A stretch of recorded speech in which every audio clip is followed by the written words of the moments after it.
If you liked Guillermo del Toro's Pinocchio, and I'll even extend this into Corpse Bride and Coraline, you will really like this movie, and I think you should be checking this out on Netflix this weekend. Frankelda is a determined 19th century Mexican writer who journeys into her subconscious to face the monsters that she's written about. Guided by a tormented prince, she must restore the balance between fiction and reality before it's too late. What's up everybody, welcome to the channel, I am Nick, and today we're going to be exploring the world of I Am Frankelda, reviewing the latest stop-motion film to drop on Netflix. Now when I saw this one appear in the What's New on Netflix things, I was very excited to see this one because I am a big fan of stop-motion stuff. Like, I grew up watching these, like, stop-motion NASCAR races, shout out to Eric Estep. I watched all of those things, Shaun the Sheep and all the Aardman projects. I'm a big stop-motion fan, so when I saw this one, like, dropping, I was going, I'm checking this one out day one, and I have to say, the animation in this project just looks fantastic. Just the sheer amount of detail in this film just amazes me. Like, you have wind going through people's hair and the clothes, just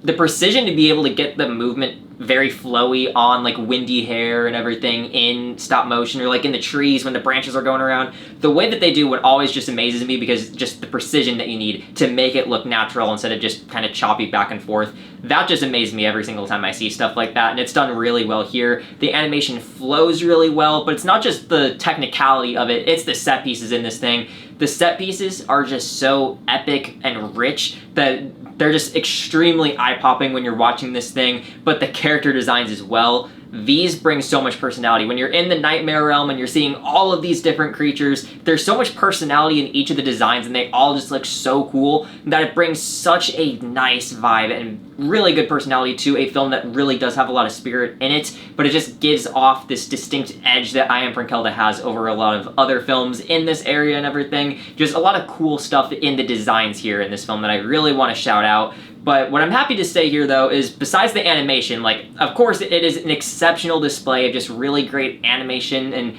everything in stop motion, but it's not just that. It's not just a display of animation. It is a pretty solid story here, and a nice exploration of this other world, like the Nightmare Realm. I think does a really nice job capturing all of this. The world building in this film just really is just spectacular, really. The Nightmare Realm is very lively, and that does go a lot to the animation and just the color popping out everywhere, and obviously all these creatures going around. But it just feels like a very cool world with all of the scenery and just the epic scale that you really feel whenever you're in the Nightmare Realm. Just the interactions with everything within it. But the story goes deeper than just cool nightmare world and everything. I do think it does a nice internal crisis in our character Frankelda, who did go by like Francisca, and now she was Frankelda when she decided to change her name and identity. There's a good personal struggle in here, not just as a person with her upbringing and everything and just some traumatic things that did happen to her when she was younger, but as a writer for Frankelda, they bring in some really interesting ideas where her work is constantly being rejected by everyone around her, whether it's her family, whether it's just other people in the town. There's only really one real person that's always been kind of by her side and everything, and I do think they do a nice job capturing this internal struggle and searching for an identity as a writer, as she wants to be like a horror like writer and everything and create these big fantastical worlds, but she's constantly being brought down. And I think one thing that they do really nicely with this is whenever she goes inside of the Nightmare Realm, it's like this escape from the noise people are giving to her, where the Nightmare Realm, she's able to be in control and do all of these, like, writing things. She's finally able to really explore her imagination, which gives her that, like, move away from everything. And I do like that whole battle of creatives versus society and the expectations thrown and what is really going on, because those, like, politics of, like, writing and everything, those ideas of stealing ideas and getting put down are still present in the Nightmare Realm, but it's more of an escape for Frankelda, and I like what they did with those aspects. But where I do think that the story struggles a bit is with the storytelling itself, where I think a lot of ideas are thrown here that are very good, but I don't know how well the execution was. I think some of it was a bit jumbled, especially in the first half of the film, where to me it really took like 40 minutes for this thing to really get going, like with moving the story forward, because they're doing a lot of different setups here. And I don't think any of that was bad and everything. It's just, I think it felt a little bit like a rough draft, where I think trimming it down or just even organizing the scenes a little bit better cuts down time and is able to get things going faster than it did in the actual movie. It doesn't feel completely messy, like it's good enough to get by, but I do think some better organization and trimming down of some things would have made the pacing go by quicker, because in a movie that is just clocking over 90 minutes, I do think it moves a bit slow when it's not trying to be, and also does feel like the story can have a bit of overload at times where it has so many things it wants to do, so many things it wants to say, so many inner politics going on with how the Nightmare Realm is operating and the whole mission behind trying to preserve everything there.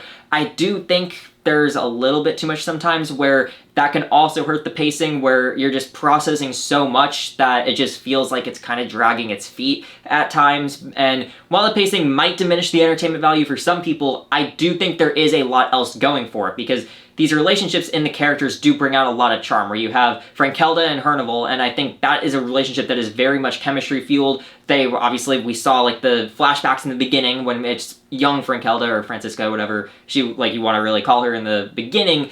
You see that dynamic forming, but then we flash forward to like the present time of the film and we see that relationship growing more. I do think that is a really good side to the film here, but again, as I did mention the musical sequences, I do think those are able to inject some life when you might feel the pacing getting a little too slow. So I do really think a lot of that went hand in hand into making this film pretty good and carrying some of the weight that the story may have fallen off with, but the animation itself just makes this such a rich looking film, where even some of the issues I do have with the story, there's never going to be a moment where you aren't amazed by just like the scale and just the richness of how this film looks. I will be completely for real here. If you liked Guillermo del Toro's Pinocchio, and I'll even extend this into Corpse Bride and Coraline, you will really like this movie, and I think you should be checking this out on Netflix this weekend. Now, before I get into my final thoughts, make sure to subscribe, as we are getting so close to that 100 sub goal. I set this for the end of the year, and we are in middle of June, and we're 7 subs away from hitting that goal. So if you hit that subscribe button, I would greatly appreciate it. I Am Frankelda is an absolute marvel in what it does with its animation. The craft behind the stop motion demands respect with the immense detail and grand set pieces.